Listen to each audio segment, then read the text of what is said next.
Yes, very good morning. It's my pleasure to introduce the speaker, Dr. M. Kamardin.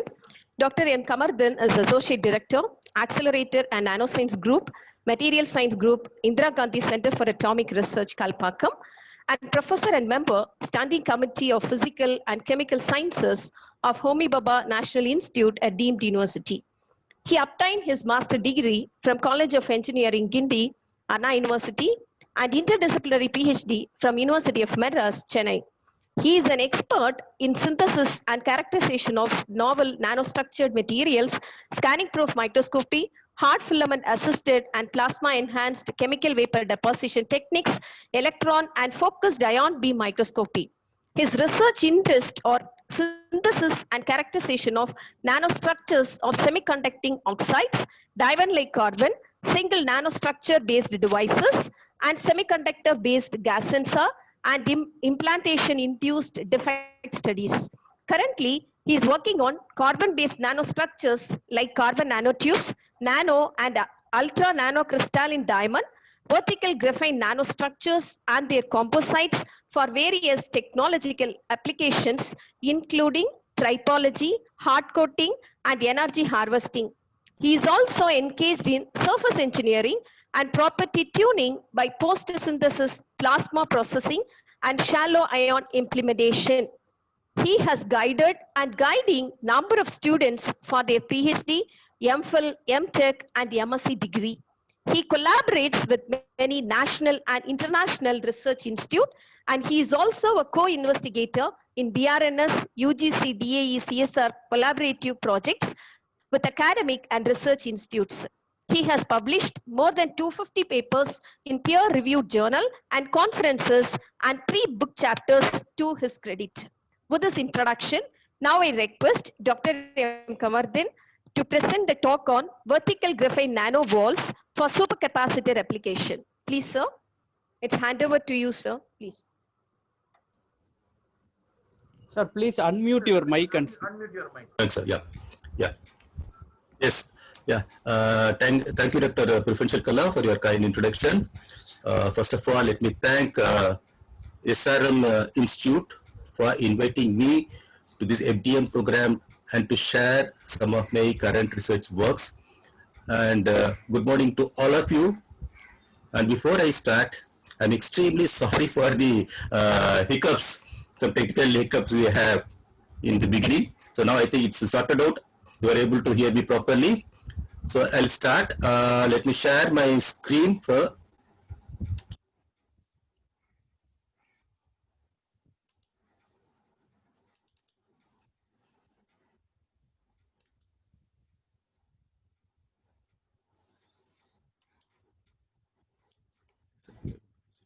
Close it down. Yes. Are you able to see my screen? yes, sir. Hello? Yes, sir. Yes, sir. Please go ahead. Yeah, fine. Then okay. Okay. I am Kamruddin, working as Associate Professor in Indira Gandhi Center for Atomic Research. Here is my email ID. If anybody is interested in contacting me in future, we can do so using this email ID. Okay. For next 1 hour or so, I have planned to spend the time like this. So the actual talk is on vertical graphene nanowalls. But before doing that, I would like to tell you why one has to study this type of materials. If at all one has to study, what he will study and what is expected from these type of materials. I will do that in my first part by analyzing the current energy scenario of our country. There I will cover how we generate the energy and how it has evolved, the generation, how it has evolved, and what is the need for storage. Okay, this thing I'll try to talk about in my first part so that it will be clear why we need to go for this type of materials. Okay, in my second part, is it clear things? I mean, things are clear? Hello? Yes, sir. Yes, sir. Yeah, Yes, fine. sir. Okay, okay. I want to make it sure. Yeah, fine. So in the second part, this vertical graphene nanowall being a new material, a recent addition to the carbon nanostructures, I would like to introduce it first, what it is. Okay. Then, as I mentioned, it is not a naturally occurring material, so we have to grow that or we have to synthesize it. So we'll see some of the techniques which can be used for growing this material, and what are the process parameters which we can vary to make the material of our liking. That means the type of morphology or properties it can have.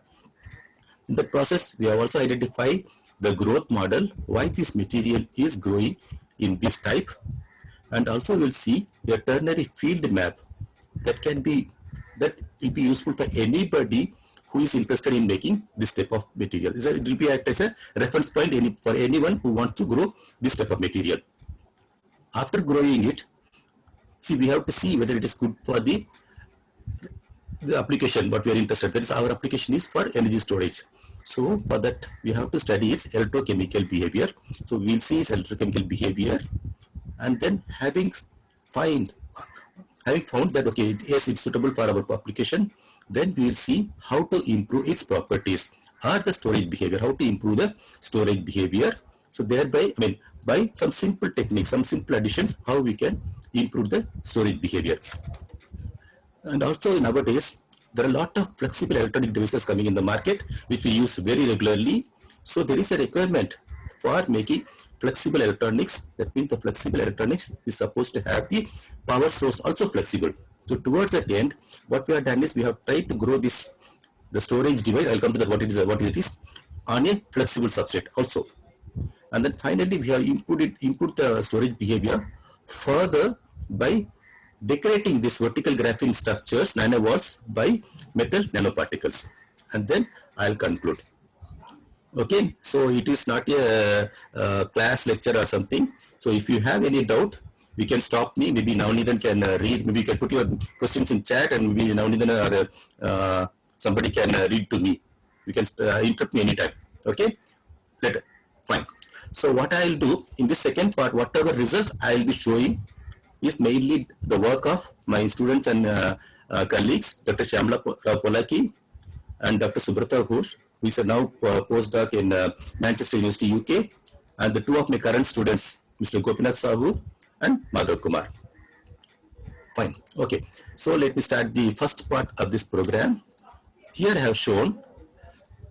I'm seeing something is coming at the top of the screen. Let me just see this side. Okay. So here I have shown how the energy consumptions of India has evolved over the past 10 years. From that is 2005 to 2015, we can see there's a clear increase of 60% over 10 years. So 2015-16, we are somewhere here, and in 2018-19, the consumption is about 1182 kilowatt hour, and now it is somewhere around 1200. Let me compare where we are with respect to other Asian countries or European countries.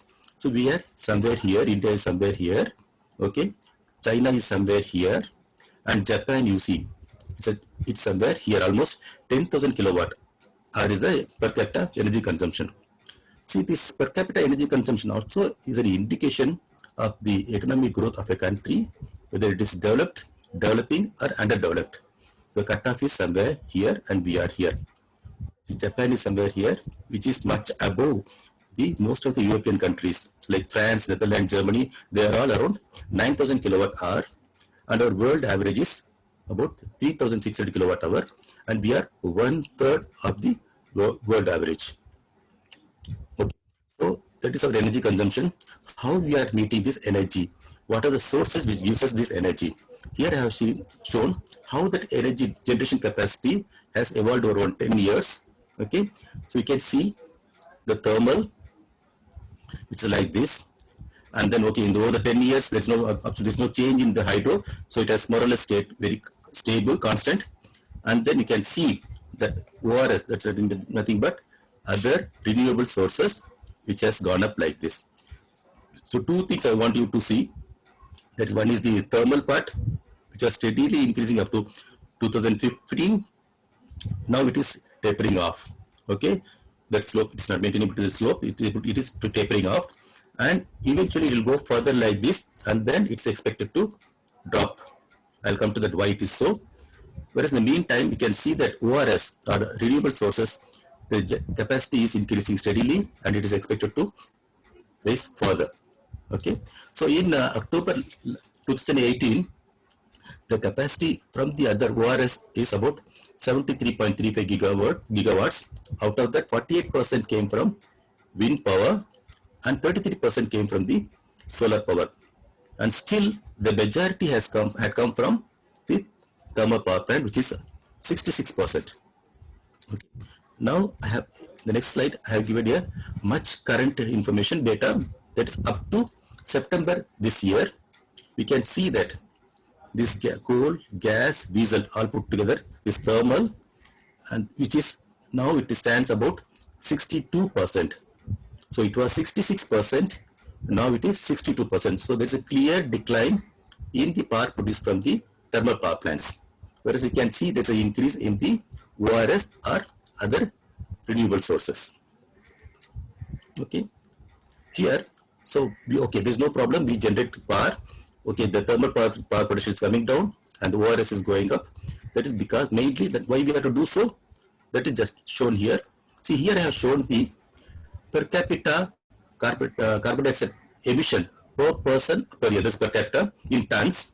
You can see India is somewhere here 1.72. This is 2016 data, 1.72, and our neighboring country is 6.62, and the world average is 4.49. As our energy consumption is less, so as our total CO2 emission is also less. So here I have shown the much current information. We can see that India is somewhere here. It is going up like this, and whereas you see China, it is going up. It's very high. Where one can see that other advanced countries or developed countries, it has more or less stayed stable. There is no increase, and Japan is somewhere here. Though the energy consumption is quite high, because a small country, the overall emission is very, very low. So now what we are expected to do is to bring it down like this, bring it down further. So if you are not doing anything towards bringing down our CO2 emission, the projection is going to be like this. The projection is up to 2030. So it is going to go up like this. Okay, India is here. Other countries are going to go up like this. But we don't want that. We don't want it to go up like this. Okay, so during the Paris Agreement, though our CO2 emission is quite low compared to other countries, India on its own has pledged to do certain things. So what it has done, it has taken the CO2 emission in 2005 as the reference point, and it has pledged to reduce it by 33 to 35% by 2030. Okay, and also the second thing what it has done is some of the things. I'm not going to the entire Paris Agreement, but okay, a few things which is relevant for this talk. And then it is supposed to achieve 40% of cumulative electric power through non-fossil fuel-based energy. Okay, that means to totally avoid thermal, gas and coal, the gas, everything. Okay, and then it is supposed to add a tree cover which will be equal to a carbon sink of 2.5 to 3 billion tons by 2030. Okay, these are some of the commitments India has made, and what we are doing towards that. Okay, so many things doing. Okay, a few things I have picked up. So it has already distributed more than 270 million low-cost LED bulbs, thereby reducing the carbon emission by 28 million tons per year, and it also replaced more than 20 million inefficient agricultural pumps. And this also reduced our carbon dioxide emission by 45 million tons a year. And it also has started a fund towards growing the trees, which will act as a carbon sink. Okay, so these are things we are doing it. So now the projection. What is the projection? We are supposed to meet by 2022 10.5% from solar energy, and then another 10.5 from non-solar targets. Okay, so in recent fourth India Energy Forum, our Prime Minister, when he talked about Indian energy map, he has indicated some key drives, and one of them is to achieve 175 gigawatt from the ORS. That was again reiterated by our finance minister 2 days later. So we are expected to meet 10.5% of the target by solar and 10.5% from the non-solar. So what Tamil Nadu government has done on its part, what it has done is it is supposed to meet 35% of the total load from wind and solar. And at the same time, that coal generation has to fall by 33% and gas by 41% in the projected 100 solar, 60 wind scenario. It's not only Tamil Nadu. So because of this type of thing, in India, you are seeing there are a lot of large, huge, we can say that mega wind, solar plants and wind plants are coming up. And for a better efficiency, now we get hybrid stations where we have wind and solar systems, plants are coming up. And it's not very uncommon that we see rooftop panels with battery backups. So these are things are being done to meet our projected energy requirement through solar and wind. So here I have listed some of the installed wind power generation as on December. So in this list we can see Tamil Nadu tops, followed by Gujarat, Maharashtra, Karnataka, and so on. Okay, so now, yeah, just go back. So far what we have seen is, yes, we need energy because our changing lifestyle, our lifestyle is changing. It is becoming more comfortable, and it is becoming highly energy intensive. So we have to generate more energy, electricity we have to generate, and then this energy has to come from non-renewable sources. Renewable sources, that is mainly from solar and wind. Okay, so now why we need more energy, and we is not only the energy what we get from houses, from our wall panels or sockets. We need some other type of energy source also. That's what I have tried to show here. Here I have just picked up not a very high end, but okay, high end car, because anybody can understand. So you can see here the number of probes, sensors, gauges that all go into make your journey safe and comfortable. Okay. Apart from that, there are other things like parking, blind spot assist, pedestrian, drowsiness detection, adaptive cruise, and lane departure. This is one example, and here I have shown other examples of our day-to-day use materials, whether it is for our entertainment or for our medical applications. All these things need energy, but energy, the source has to be different. As I mentioned, it is not from our house panel, okay, socket. So it has to be different.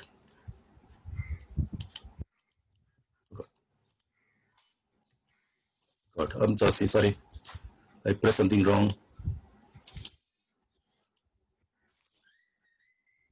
Yes, so it has to be different. So far what we have seen is we need energy from solar and wind power to reduce our carbon dioxide emission. But as you all know, they are seasonal and non-continuous. Solar we get in only daytime, and wind power is seasonal. So whenever we generate surplus power, we have to store this surplus power so that it can be used for whenever we need it. And we have seen that there are a lot of development of electric and hybrid vehicles. And I read in one of the articles that by 2050, all our vehicles are going to be electric. And then we have seen the mushrooming electronic gadgets that have come into our life. So that means that the requirement what we have seen is, yes, we have to store the energy.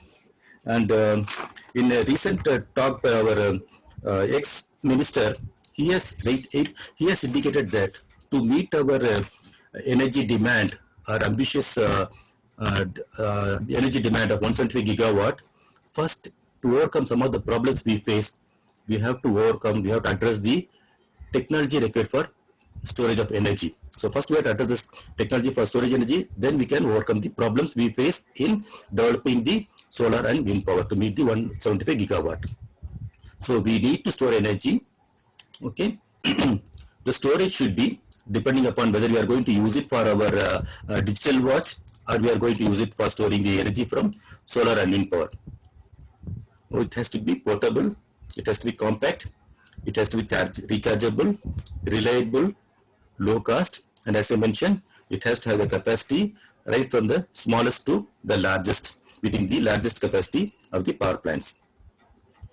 So far, it is being done by batteries. There are huge banks of batteries that the batteries we use for wristwatches and cell phones, everything, and also huge banks of batteries which are being used in the power plants also. So what we are seeing is, yes, we need more energy, but the energy has to come from solar and wind, and this energy need to be stored. So we need different types of storage material, and that storage material has to cater to the needs like power plant as well as the mobile electronics. So that is my first part. Maybe I can give a break. I can just pause here to take questions so far. If you have any questions, I can address them, or I can go to hello. Yeah. Yeah, please go ahead, sir. We can. So, okay, fine. Okay. We can take it at the end. We can take. Fine. Okay, fine. I thought I'll just take and then 1 second. Let me hold. Yeah. As I mentioned, so far it is being used by this demand is made by batteries. Now we'll see something more than battery, which also can meet this demand. Okay, it's not full part. Okay, that's called supercapacitors. We all know that capacitors, we have two parallel plates separated by a dielectric where we can store the energy. So capacitance is given by Q by V, charge by voltage. Okay, and then what we are going to talk about is the supercapacitors, or it can be called supercap or ultra capacitors. Only thing is that capacity is much higher than the conventional capacitors. Okay, why they are called electric double layer? It is like this. They also have two electrodes separated by a separator and the electrolyte, and the energy is stored at the interface. So the capacitance can also be defined as given as its proportional to area of the electrode as well as the gap between the gap between the charges. Okay, assume that in a material where we have the surface area like this, okay, or like I'm shown like zoomed up like this. If it is like this, we can see a clear increase in the surface area, and then we can see how the charge separation. See, we have plus and minus charges separated at the interface. So two things we straight away gain. One is the enormous increase in the surface area, and then a drop in the D. So both will help us in achieving a higher capacitance. Okay, there are two more things also one has to look, main things, there are many things, but okay, two more important things one has to look into. That is the energy density. That is how much energy we can store in a unit mass or unit volume of the capacitor. That's the same for battery as well. And second thing is the power density. How fast we can charge or uncharge the material, or how fast we can extract the stored energy. So these are the two important parameters for comparison purpose. Here I have plotted the energy density versus the power density. We can see that capacitors which have very high power density, that means can be charged very fast and discharged very fast, whereas batteries are somewhere here where the energy density is very high. That means we can store a lot of energy. And the energy, the supercapacitors is a bridge between these two. Okay, it's a good of both the worlds. Okay, it's like a capacitor, and at the same time it's like somewhat like the batteries. But still, the current trend in the research worldwide is to push this line in this direction, so that we have both high power density as well as high energy density. That is the main aim of the current research interest. We'll see how it is done. Okay, so some of the parameters, more parameters are compared here, where of batteries and supercapacitors. As already I told you, energy density and power density. The third one is the lifespan. Current batteries like lithium-ion batteries, which we use, everybody uses in a cell phone everywhere, it can go for, that means we can go for maximum 1000 cycles of charging and discharging. That means every day if you charge your cell phone, it can come for maximum 3 years. Okay? That is the lifespan. Whereas the lifespan of a capacitor capacitors can go for charging million times of charging and discharging. This number of cycles can take is million times, and the lifespan of the charge capacitor is very good, like 15 to 20 years. Other thing is efficiency. Most of the batteries work around 84% or 85% efficiency, but a supercapacitor you can see it's about 95%. The charging discharging time. So depending upon the size of the battery, the charging discharging time can vary from 1 hour to 10 hours.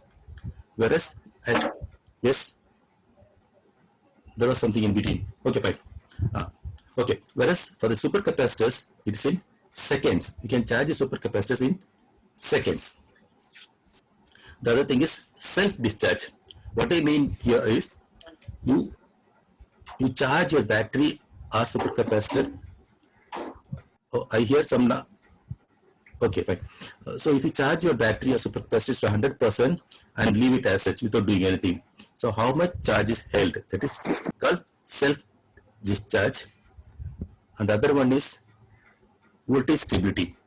So you charge the battery and then if you start using it, that voltage output is more or less very, very stable till the battery dies. I hear a lot of noise from somewhere else. Yeah, fine. So the battery gives almost stable voltage output till it dies. Whereas a supercapacitor, the voltage drops as it discharges. Okay. And the safety aspect. See, in batteries that energy is stored in the form of chemical reactions. There we use a lot of toxic and flammable chemicals that we have heard about batteries catching fire or explosions and all. Whereas those type of problems are not there in supercapacitors. Then comes the operating conditions.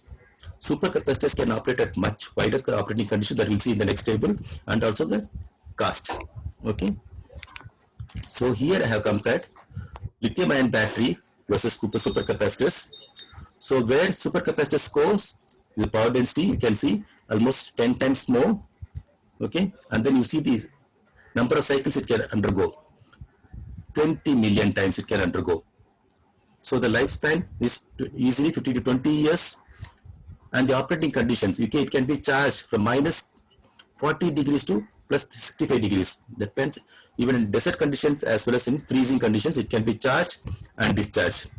And then you see here the problems like deep discharge, overload problem, thermal runaway conditions, risk of explosions. Battery, these problems are there, whereas supercapacitors, these problems are not there.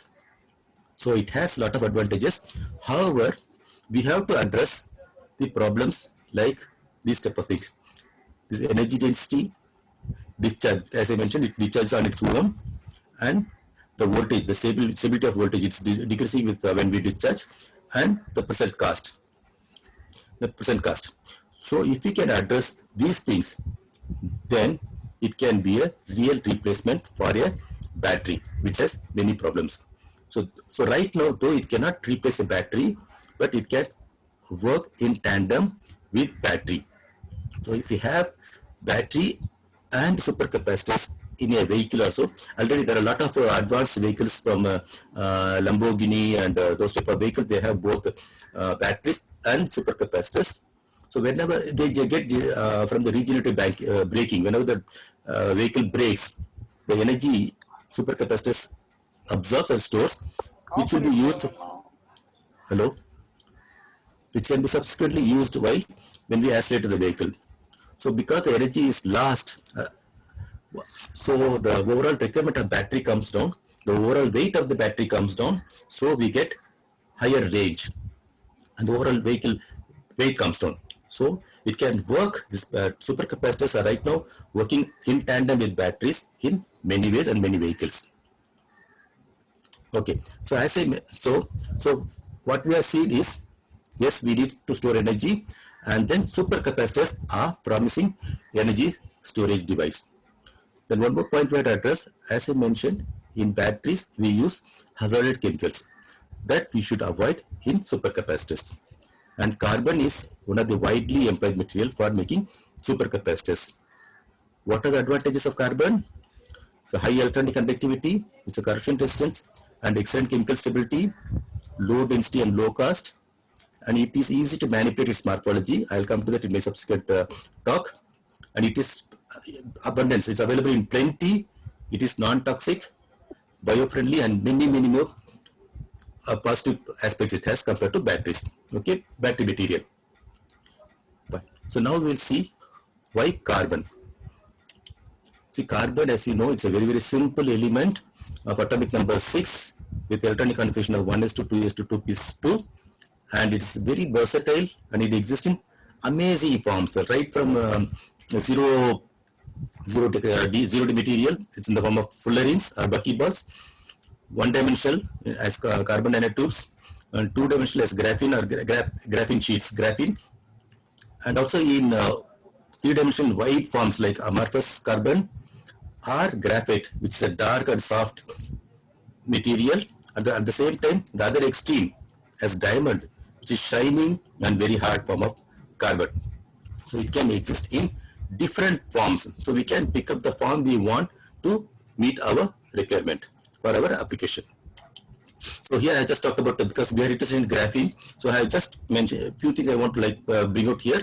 The graphene is nothing but it's a two-dimensional hexagonal network of one atom thick sp2 bonded carbon atoms.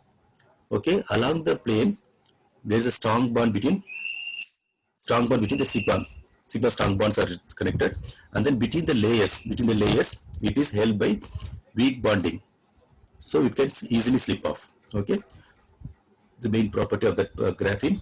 Now we'll come to what is vertical graphene nanowalls. Their vertical graphene nanowalls are nothing but vertically oriented, this type of walls, and forming a porous and interconnected network. This type of network is formed, and it's porous also. Okay, and now you can see that instead of this one lying on the plane, it is standing vertically. That means there's an enormous increase in the surface area, and the surface of both the sides are available. Okay, the surface area is very high, and because it's graphene, it has a very high conductivity. And then because of this type of surface area, and then because of the CH bonds, we can functionalize these surfaces as well as the edges with whatever type of functional groups we want to attach, so that we can make it more selective and sensitive. That's what I mean by functionalization. And then we can also tune its morphology. What I mean by the morphology, we can increase the wall height, wall length, and the gap between these walls. All these things we can vary by just varying the growth parameters to meet a requirement. The typical, here I have shown the SEM images of the VGN, vertical graphene nanowalls we have grown, and here is zoom up image. And typically the dimension is 0.1 to 10 microns, that's the length of the wall and height of the wall. And then each nanowall is made up of 5 to 10 graphene sheets. Okay, this graphene nanowalls. Okay, now here I have showed the graphene nanowall structure here, and because of this type of very special structure, it found application in many places. A few I have listed here. Because of this special structure, it is highly hydrophobic. Okay, it can be used for hydrophobic coating, for self-cleaning mirrors and those type of things. It can be straight away applied. And then because of this structure, this can act as an anchor for this type of coatings. We can go for this type of conformal coatings, or we can also decorate it with this type of metal or nanoparticles, so that it takes the advantage of both graphene as well as the property of the metal or metal oxide nanoparticles. It can also use for catalytic converters. It can be used as an anchor, anchoring the catalyst particle that can be used for this type of reactions. It's also, because of the high surface area, it's also being used for sensors, or it can be used for proton exchange membranes. But what we are interested in, this property. Okay, so we can see this type of walls are there, and there are a lot of pores between them, and both the surfaces are available to the electrolyte ion. That's what we are interested in, making a supercapacitors. Okay, so now we have seen that yes, vertical graphene structure has high surface area and porous and connected network, highly conducting. So it can be used for supercapacitor applications. But in that case, can we grow? Oh, got a lot of, I'm seeing. Okay, let me just close it. Yeah, in that case, can we grow this graphene? As I mentioned, it is not naturally available, so we have to grow it. So if we can grow it, whether can we grow it directly on any substrate? Can we reduce the synthesis time? How much time we need to synthesize this type of materials? Then can we grow graphene at lower temperatures? I'll come to that later in my subsequent slides. And if at all we can grow, can we tune the morphology to make it more porous or open structure or closed structure, depending upon the electrolyte what we are using it? If we can meet these points, what about the quality? How stable the quality is? We have to address these type of issues before we can venture into this material. Okay, so for to address all these issues, there's a technique called the plasma assisted CVD. It's a potential method and meets all the above requirement. Okay, let me just briefly tell what is a PACVD. Before that, let me compare the thermal CVD. There are other methods also called thermal CVD. There we need a catalyst like copper, nickel to grow this type of graphene. Mostly we get a planar graphene. Then it has to be transferred to the direct substrate where it will be used. But this transfer introduces impurities. Like if you use PMMA, it gives a P doping. That will be very difficult to remove it totally. Whereas plasma assisted CVD, it's catalyst free. We don't need any catalyst, and it can be used to grow directly on any desired substrates. Okay, and because of this high plasma density, the growth rate is very, very high. And compared to thermal CVD, the growth temperature one can achieve in plasma assisted CVD is quite low. And then because there's an electric field associated with this plasma, it aids in the growth of vertical structures. Whereas in thermal CVD, mostly we end up in planar structures. And it also offers us a lot of parameters which can be controlled so that we can vary the morphology of the final product, or the property of the final product can be easily varied. Okay. So this is a system what we have used. It's a ECR CVD or a plasma assisted ECR CVD, operates at 2.46 gigahertz of 200 watt power, and it has a magnetic field of 875 gigahertz to confine the plasma. And we have a graphite heater which can heat the substrate up to 1000 degrees C. And as I mentioned, the plasma density is very, very high. Very, very high. Okay, I'm left with some. Okay, I'll try to finish up. Okay, we have a very high plasma density, and it has a motorized holder also. And plus we can bias the specimen. So because of the high density, the deposition rates are quite high, and because it operates at lower pressures like -3 to -4 millibar, the purity of the fluid is very, very high and relatively lower temperature of deposition.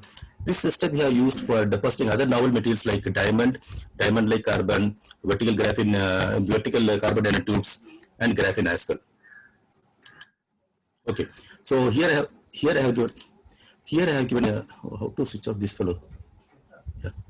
Here I have given a typical sequence what we follow for growing the graphene structures. So first we load the substrate over a furnace, and then evacuate to -6, start heating up to the growth temperature, and then we hold the temperature for pre-annealing.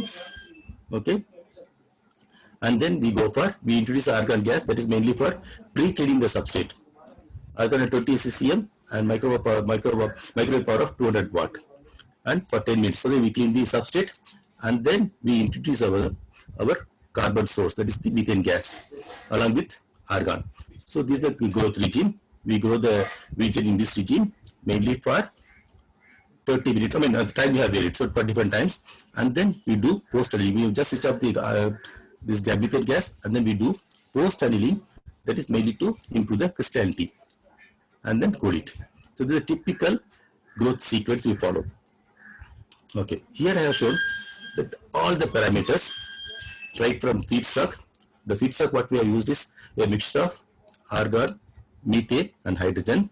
Here we have varied the composition from 1:0:0 to 5:3:1, and then the growth temperature, we have varied the growth temperature from 600 to 800 degrees centigrade, and then we also varied the distance between the plasma source and my substrate from 15 to 40 centimeters, and then we also varied the microwave power from 200 to 475 watt. Okay, so these are the other parameters, and we have also grown on many substrates right from metals and insulator. Whatever I indicated in red, that I will try to talk a bit about the effect of these parameters on the final morphology. Here I have shown the effect of source gas composition on the morphology. When we are changing this parameter, the gas source, we maintain other things constant, like temperature 800 degrees C, microwave power is 375, distance 40 centimeters, other things are same. Okay, so here I have shown the SEM images of the regions grown at different gas composition. In this direction, horizontal direction, the ratio or the content of argon is increasing, and in this direction the content of hydrogen is increasing, and if we move diagonally, the content of methane is increasing. So from these SEM images, one can see that we can grow two-dimensional planar high graphene to vertical grown graphene structures we can grow, and also we can vary the density, the vertical number of vertical graphene sheets in the structure. We can vary the density also. So by just simply varying the gas composition, one can really change the morphology, or we can grow the material of our defined desired morphology. And there is a change between this, I don't know whether you can see it. There is a change difference between this and this. This is a continuous film, whereas here is a discontinuous film made up of nano islands, small domains of nano islands of graphene material. So we can vary all the things. We can vary the morphology depending upon the requirement. So I have picked up two things from the previous SEM images: vertical graphene nanosheets and the fuel air graphene. So we have to see why we get, sometimes we get this, or sometimes we get planar structure. So the growth model, growth model we can see is, so initially, as I mentioned, we introduce argon gas and then microwave. So what happens is we can generate argon plasma. This plasma generates hot spots on a substrate, and then we introduce methane gas along with argon, and these hot spots act as a nucleation sites for the carbon radical to sit and grow. So it forms this type of small islands, and then these islands grow to coalesce like this. So they coalesce and form a continuous sheet. Here I have showed you a corresponding SEM image where you can see that formation of small nano islands, and then they join together. Okay. Up to this it's same for same. Up to this it's same whether we get vertical graphene or planar growth. So beyond that, what happens is, depending upon what is rich in my carbon source, rich in my source gas, if it is whether it is rich in argon or whether it is rich in hydrogen. If my source gas is rich in argon, then I end up in this type of vertical growth, or if it is rich in hydrogen, I end up in planar growth. I have shown the corresponding SEM image. You can see this type of vertical growth, and also this is a TEM image showing this type of edges, sharp edges. This is a TEM image. Whereas here I have shown the SEM and TEM images where it shows the formation of continuous film or nano islands. So it depends upon the competition between the growth or etching that leads to BGN or the planar structure, and it also depends upon the plasma temperature and the radical density or the radicals present in the plasma, that we'll see in the next slide. Okay, so here this by source gas methane, which undergoes decomposition in the plasma. Okay, and then it forms C2H2, and this C2H2, if we have argon, it forms C2 radical. Okay, if you have hydrogen, this is last, and it instead of forming C2 radical, it forms C2H. C2 radicals are very important for growing vertical structures. So if you have argon, we have plenty of C2. If you have hydrogen, that is last. Okay, so the influence of argon, it enhances the energy of the species. As I mentioned, C2 radical is very high. It promotes vertical growth, and the overall resistance decreases, and this improves the crystallinity of our material. Whereas if you have hydrogen, it favors planar growth. The resistance is more, and if the hydrogen content is very high, we don't even see any film growth, and plasma becomes unstable. So based on this study, we have also given a ternary field map. This is nothing but the ternary field map, which can be a reference point for anybody. As I mentioned, it can be a reference point for anybody, though it is a system specific, but it's not too much different for the other systems as well. So if somebody is interested in growing vertical graphene structure, so his composition should be somewhere in this green triangle.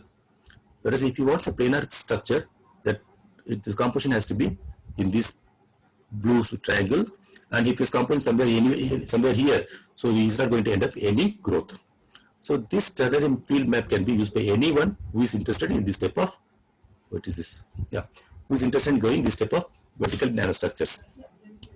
Okay, so here I have shown the effect of temperature on the morphology. Here we have varied the temperature from 600 degrees to 800 degrees C. Initially at 600 degrees C, we get this type of nano island formation, whereas at higher temperature beyond 675 or so, 650 or so, we start getting the vertical growth of vertical structures. Okay, what happens?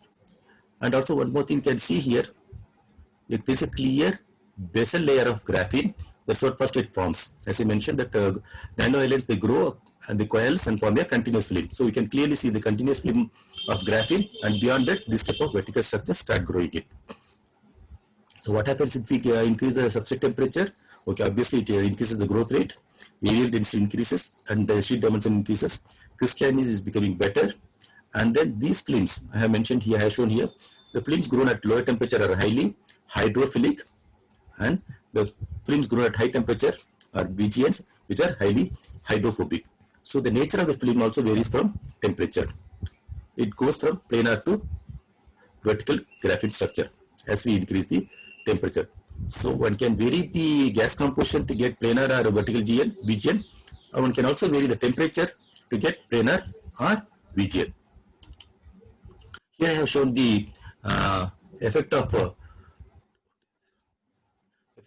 plasma power. We vary the plasma from 200 watt to 475. So 470 watt. One can expect that it has to go, as you increase the power, the rate should go up and the morphology should go up, but it is not so. As we can see here, as we increase the power, the growth rate increases to a certain level and then decreases. The same with the crystallinity also, it increases up to certain power and then decreases. So from this study, we got the optimum power, that is 375 watts was found to be optimum for growing, for getting the high growth rate as well as the VGN with better crystallinity. That is mainly because as we increase the power of this thing, along with growth, it also leads to more aging. So we find that leads to a drop in the growth rate. Here I have shown the effect of gap between my plasma source and my substrate. We varied from 10 centimeters to 40 centimeters.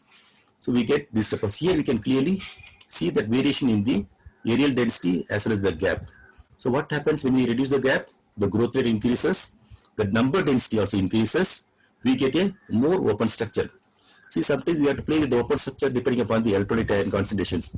I mean, electronic ions sizes. So we need this leads to more open structure, and it also increases the crystallinity. So how much time I have? Okay. Oh, it's time. Okay, fine. Okay. So now, okay, no problem. So now we have able to grow the structures, and we can vary the morphology to our requirement. Now we have to see whether it's really meet our requirement of supercapacitor. So what we have done, we have taken the material like this. This is the VGN what we have given. Here I have shown the cross-sectional image. We can see the vertically standing graphene structures. So we have this. I have shown the CV curve. It's more or less rectangle. Yes, it behaves like a good supercapacitor. Then for this we have found out the capacitance. We could get a capacitance value of 52 microwatt per centimeter square. So this okay, that means it can be used as a supercapacitor. So what happened? The VGN provides a controlled porous structure and high electrolyte accessibility. Both the surfaces are available to the electrolyte, and then there are multiple pathways for the electrolyte. So we get a capacitance of 52 microfarad per centimeter square, and the other advantages are there is no need for a separate current collector. As I mentioned, there is a basal graphene film at the base that itself acts as a collector, and we don't need a binder to make the electrodes. Okay, but still we want to improve this capacitance to higher level. So what we did, we optimized the growth conditions to get the better fill, and with that optimization we could increase this capacitance from 52 to 150 microfarad per centimeter square. But still we are not happy, and we want to analyze why it is so. So as I mentioned, because of this structure, the regions are highly hydrophobic. You can see here the water contact angle here shown here. It is 134 degrees. It's highly hydrophobic. Though we have a lot of surface area, because of this hydrophobicity nature of the material, the accessibility to electrolyte is not possible. So the entire area is not accessible to the electrolyte. So we wanted to make this film hydrophilic so that entire area will be accessible to the electrolyte. What we have done, okay, this. So what we have done, we wanted to go for a simple treatment which will make my film or change the nature of the film from hydrophobic to hydrophobic to hydrophilic. So what we have done is we have tried to expose the film to different plasmas like oxygen, hydrogen, and some different plasmas for different times and different parts. So here I will be talking about only the results from the oxygen plasma treatment.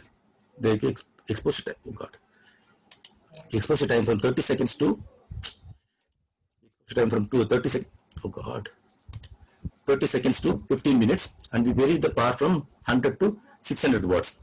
So things we have to take into account is because of the plasma exposure, we should not lose the morphology, and we should not lose the crystallinity of the film, and we should not lose the electrolytic behavior of the films. Here I have shown the SEM image. So this is as grown, and this is 15 minutes exposed to 15 minutes, and this the film is exposed to 600 watts. We can see that there is no change in the morphology. We are able to retain the VGN structure, and there is a small drop in the height, that is from 510 nanometer to it has come down to 400 nanometers. Otherwise, there is no loss in the structure. And before that, this has grown films, the water contact angle is 134, and because of the oxygen plasma exposure, it becomes super hydrophilic, almost zero. Okay. And then here we have done the Raman spectroscopy to get the purity or the crystallinity of the films. There is very small change the D to this, D peak. Otherwise, we are able to retain the graphitic structure, which is a prime requirement. So this after plasma treatment, we studied the electrolytic behavior of these films, plasma exposed to films. We can see that before plasma treatment, the CV is like this, and then after plasma treatment, you can see a clear increase in the capacitance value. And we also studied the stability of these films. We have done up to 5,000 cycles of charging and discharging, and we could see that the capacitance is retained, up to 80% of the capacitance is retained. So what is that results of this study? Capacitance increases. Okay, forget about the administrative part. Okay, plasma treatment increases the capacitance, and then is the highest for 600 watt. And then whatever we could achieve in the optimized growth condition of 150 microwatt could be raised to straight away 1,700 microwatt per centimeter square, more than 10 times increase by simple plasma treatment. And also we could see the retention, capacity retention was 72% in untreated films, which will go up to 87% after 2,000 cycles of charging discharging. Okay, and here we try to understand what leads to this type of change in the nature of the surface nature from hydrophobic to hydrophilic. That's mainly because of the attachment of COH and then CO this thing. Okay, here maybe I can. Okay, fine. Okay, no problem. So what happens is because of the exposure, it leads to chemical etching as well as the formation of some defects, and then there's a clear increase in oxygen content from 1.3 to 9.7. And then there is increase in attachment of hydroxyl and carbonyl groups that leads to change in the nature of the surface. Okay, let me skip this. Yeah, here we wanted to see that why, here we could find out that, okay, what we need is only hydroxyl and carbonyl group, not the carboxyl group. Okay, in addition, as I mentioned earlier, there are some requirement of making flexible electronics. So we have to have the energy source also in the form of flexible on a flexible substrate. But as I mentioned, that our technique, the growth temperature we varied from 600 to 800 degrees centigrade, and below 450 degrees centigrade, we did not get any vertical growth. But 450 also is quite high for any flexible substrate. So to grow on to get on a flexible substrate, what we have done is we have tried a transfer process. For that, we grew this vertical graphene structure on nickel substrate, and then we try to dissolve this nickel substrate using ferric chloride. So we take it on a petri dish, add ferric chloride. Ferric chloride slowly dissolves off the nickel, leaving your VGN floating on the ferric chloride, and then you subsequently do multiple dilutions using DI water, and then finally you end up in film, VGN film floating on pure water, that you fish it on a flexible substrate. Here I have shown a VGN film of 2 cm to 1 cm transferred to a flexible substrate. Okay. So now, okay, we could transfer it, but at the same time we have to ascertain that we have not lost the structure or the purity, crystallinity, or the performance of the films. So that we have to ascertain that we have shown here is before transfer and after transfer. There is no change in the structure. ACM, TM, there is no change in the structure, and it was also ascertained by the Raman. The crystallinity is maintained. Water contact angle 134 degrees. There is no change in the water contact angle. Sorry. And then we have studied the supercapacitant behavior. You can see that this is the before transfer and this is the after transfer. So there is no loss in the supercapacitant performance, and here shown the scan rate as a function of scan rate. We can see that after some time both are meeting at this point. And we have also studied the stability. So we have done this up to 10,000 charging discharging cycles we have done, and you can see that it has up to 86% of capacity it retained even after 10,000 charging discharging cycles. Using this transferred film onto a flexible substrate, we made a device as well. So we have a two OFP sheets with VGN separated by a KO soaked filter paper as a separator, and we could study the electrochemical behavior. And here we have shown the stability up to 10,000 cycles. We could see a retention of 80%. So we made a device using the flexible substrate, and we have studied the performance of this device, and we could see up to 10,000 cycles there is no problem with the retention of the capacitance. So far what we have done is, okay, the capacitance what we could get at the optimized group condition is 150 microfarad per centimeter square. In transfer film it is 200 microfarad per centimeter square, and in plasma treated films we could go up to 1.7 millifarad or 1700 microfarad per centimeter square. Gradual and steady increase in capacitance value by simple treatments. We are not happy with that also, and we wanted to go further. So what we have done is, we have grown this film on carbon paper, and then we want to decorate this type of nanoparticles. We have decorated the VGN structures with nanoparticles of gold, silver, nickel, and copper. I have shown this AC image. You can clearly see the decoration of these particles, very fine particles decorating the VGN structures uniformly. Okay, and we could see the Raman spectra. So there is no change in the structure. The structure is retained, crystallinity is retained, and we have studied this samples by XPS to ascertain. Yes, we have really got the deposit of these materials like nickel, copper, gold, and silver. Okay, yeah, and here after decoration we have studied the electrochemical behavior of these materials, and the gist of the study is, of course, all the materials because of the deposition of the materials, the capacitance value increases, and among them nickel has shown the maximum. It has gone up to 3 millifarad per centimeter square. Okay, because of the metal decoration,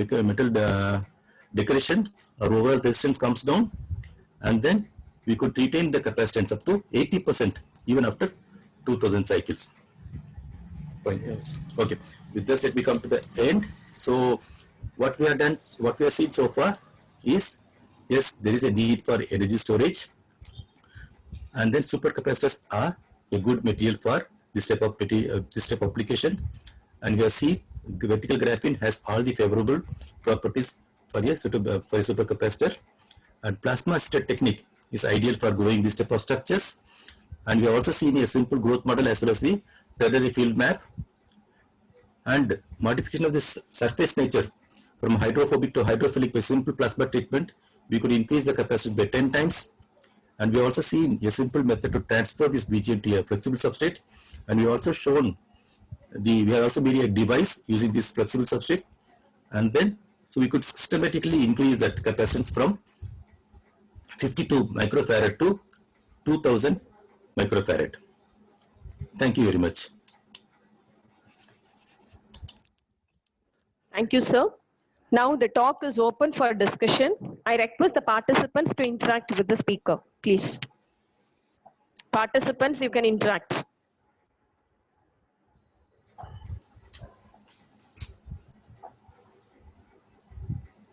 So in the chat box, Srinivasan Palanichami is raised one question. I'll read the question, sir. Please, so please, what are all the binders for screen printing application of carbon nanotubes?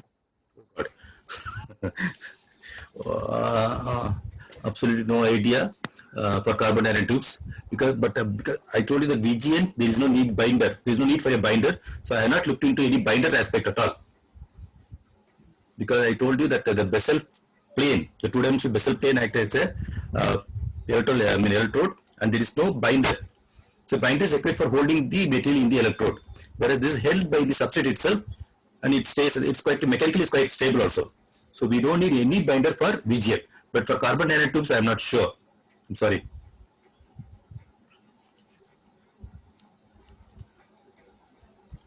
Yeah. Participants, you can unmute yourself and to please interact with the speaker. Yeah, directly can ask me.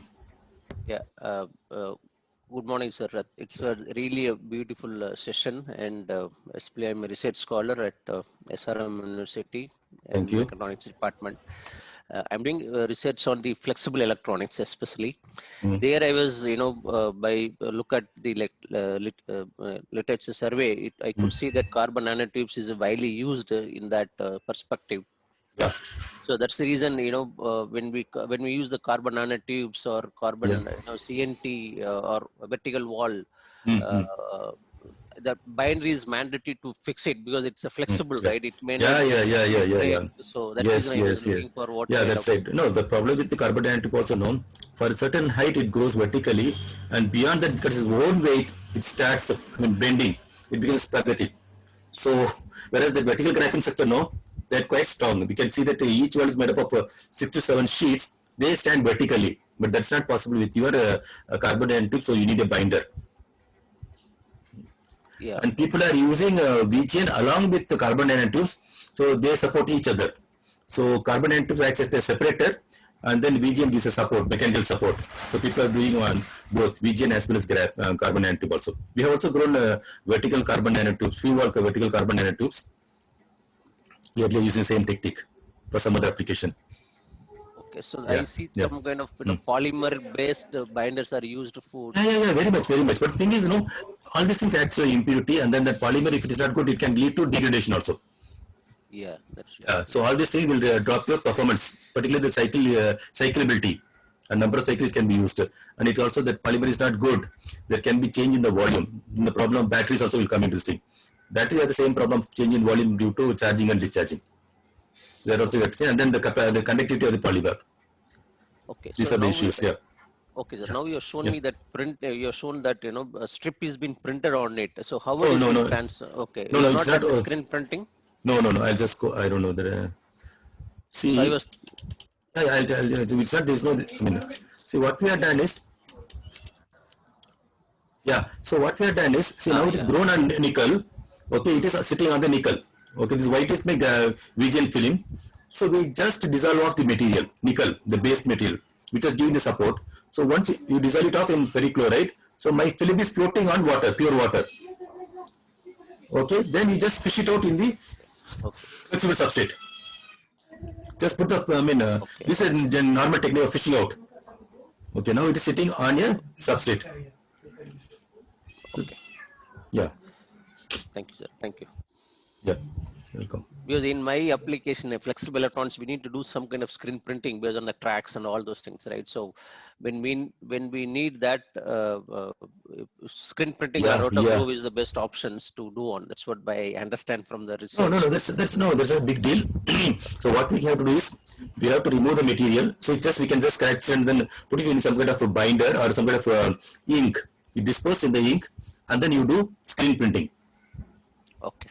So if you can grow this material and then transfer. I mean, that's what people do for carbon nanotubes also. But the only thing is the problem of dispersing them in the proper solution. In the solution, once you can disperse them, then you can do screen printing.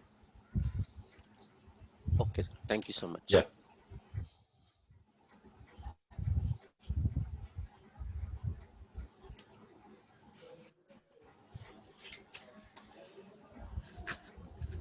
Hello. Yeah. Hello, Yes. sir.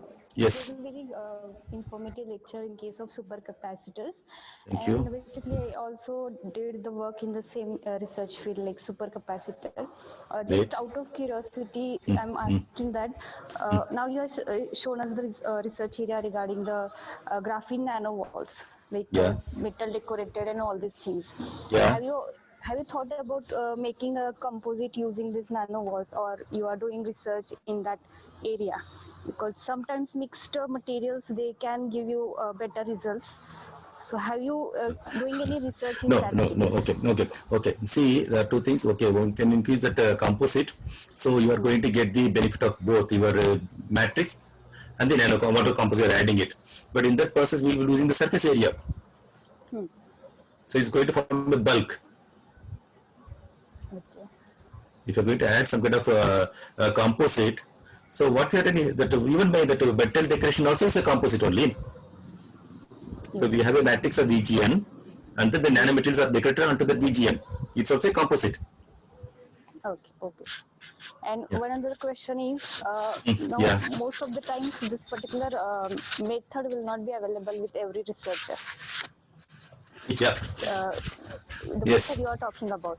So Yes. whether you will suggest the other method that we can use and we can apply, so we will be able to get this, not exactly the same kind of results, but actually we will be able to do this kind of results. So, okay. See, if you are going for thermal, I see there's a lot of noise. Okay. If you are going for thermal CBD, as I mentioned, it needs catalyst, and then we mostly end up with the planar growth.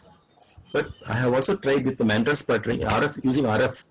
Okay, if you don't have microwave CVD, one can also use RF.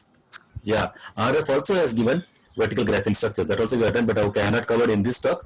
RF, if you have a simple system of RF, mantle sputtering, that also, there also you can use the same gases, methane or acetylene, and there also you can get vertical graphene structure. That's a simple system, and this is very costly. Even the system what I have shown also is not very costly, Yes, If your college or university can afford, you can have it. Otherwise, a simple system with RF can also give you vertical graphene structure. Okay, okay. Yes, yeah. Thank you Hope I very answered, much. yeah. Thank you.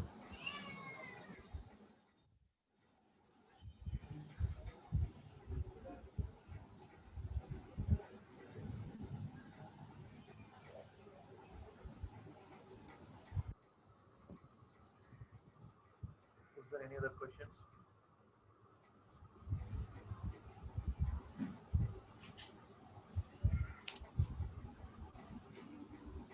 Participants, we have sufficient time. You can interact.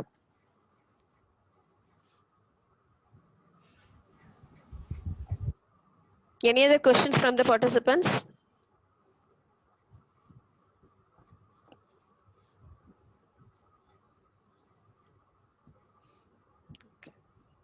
So I if no tried more, to, I just tried to keep it very simple. I didn't go deep into the electrolytic behavior and those type of things. I wanted people to get the gist. Okay, why we need to study this type of material and how to generate and how it can be useful. So I did go deep so that people can understand. Fine. Yeah. okay. I had a lot of different results on the XPS and all. I did not go into that. Yeah. Participants? Okay. Okay, if no more questions from the participants, let me thank the speaker, Dr. Kamardin, for the interesting, innovative, and informative talk on vertical graphene nanoball for supercapacitor application. Thank you, sir. Thank you. Now I hand over the session to Dr. Senthil Kumar. Yeah, thank you. Thank you. Thank you, ma'am. So thank you, sir. Actually, it's a very wonderful. Thank you, madam. Thank you for chairing the session. So, on behalf of the organizing committee and SRM IST, I would like to thank Dr. Kamruddin for the excellent talk. I also thank Dr. Preferential Kala for chairing the session. So, thank you, sir. Thank you, madam. Yeah. Thank you. Thank you very We much. will have a short yeah. break. Thank you. The participants, we will Yeah. meet again at 11:10. So I repeat, we will meet again at 11:10. So we will have a short break. Thank you. Okay. Thank you very much. Thank you. Thank you for the Thank you, license. sir. Yeah. Yeah. I'll quickly. Yeah.